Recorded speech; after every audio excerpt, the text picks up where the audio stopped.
అందుకే తప్పకుండా బెల్లం ఇంట్లో ఉంచుకుంటారు. అది పరమమంగళ స్వామికి అవసర నైవేద్యం పెట్టేస్తే పొంగిపోతాడు ఆయన. పైగా మీకు గమ్మత్తు తెలుసా అండి, బెల్లం ముక్క నైవేద్యం పెడితే ఇంట్లో ఆరోగ్యంగా ఉంటారు. తూర్పుకి తిరిగి వంట చేసి యజమానికి అన్నం పెట్టినా బెల్లం ముక్క రోజు నైవేద్యం పెట్టినా మహాపుణ్యం. అందుచేత ఏదీ లేకపోతే ఓ బెల్లం ముక్క తెచ్చి అక్కడ పెట్టి నైవేద్యం పెట్టుకోవచ్చు. ఆ తరువాత నీరాజనం, తాంబూలం ఇస్తాం.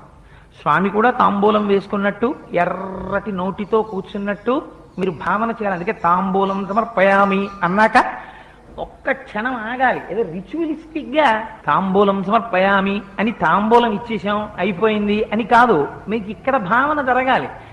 ఆ తాంబూలాన్ని స్వామి నోట్లో వేసుకుని శ్రవణం చేస్తే ఎర్రటి నోళ్లతో కూర్చున్నట్టుగా భావన చేసి, అబ్బా స్వామి అసలే దివ్యమంగళ విగ్రహం, అధాంగ పూజలో నేను ఆపాదమస్తకం చూశాను, నాకు